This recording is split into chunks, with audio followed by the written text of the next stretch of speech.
अस्सलाम वालेकुम।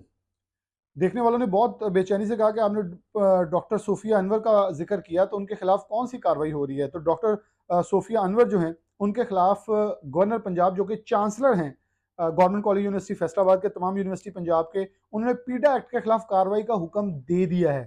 मुशावरत या कोई तजवीज़ नहीं की, हुक्म दिया है। अब वजूहात क्या हैं?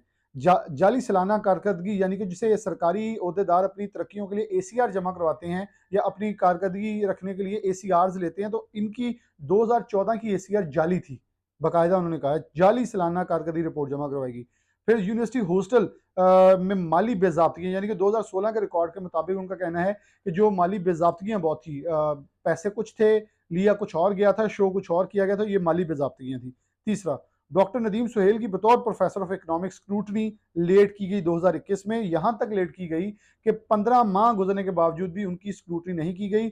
और क्योंकि सिंडिकेट के अंदर भी इनका असर रसूख था, तो इन्होंने वहां भी किरदार अदा करते हुए वहां से भी इनको ताखीर का सामना करवाया, ताकि डॉक्टर नदीम सुहेल जो हैं वो अगर तो स्क्रूटनी होने के बाद प्रोफेसर बन जाएंगे, प्रोफेसर ऑफ इकोनॉमिक्स, तो फिर अपनी सीट खतरे जाए नहीं, तो उन्होंने अपनी सीट बचाने ली, साहबा हुण उन्होंने सैड ते करो, इन्हों का काम ही लेट कर दो। डॉक्टर नदीम सुहेल साहब बहुत नफीस और बहुत ही खूबसूरत शख्सियत के मालिक हैं। मैं मतलब किसी की फेवर नहीं करता, लेकिन यकीनन तौर पर उनसे हमेशा जब भी बैठूं तो मुतासर होता हूँ। चौथा, अ, ती 30 रोज के अंदर गवर्नर पंजाब ने कहा कि सिंडिकेट की मीटिंग बुलाई जाए और बुलाकर पीडा एक्ट के खिलाफ कार्रवाई अमल में लाई जाए। यानी कि 30 रोज के अंदर आपने कार्रवाई करनी है इनके खिलाफ, जो भी कारकर्दगी करे।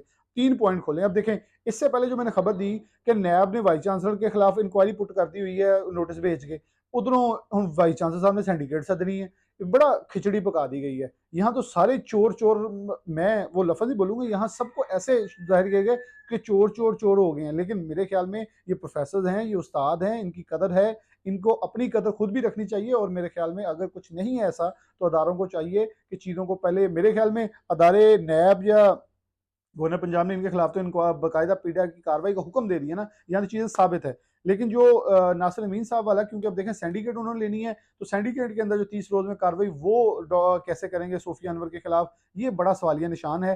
तो अब देखना होगा कि डॉक्टर नासिर अमीन भी बेसिकली परमानेंट वाइस चांसलर नहीं है फैसलाबाद की यूनिवर्सिटीज में, ये एक अनोखा कारनामा है। यूनिवर्सिटीज वाइस चांसलर के बगैर चल रही हैं, केयर टेकर प्राइम वो ना वाइस चांसलर उनके सर पे चढ़ रही हैं। बच्चों के मुस्तकबिल का जो बेड़ा गर्क करने का ठेका है ना, वो फैसलाबाद की यूनिवर्सिटीज ने लगता है उठा लिया हुआ है। बहुत शुक्रिया, अल्लाह हाफिज।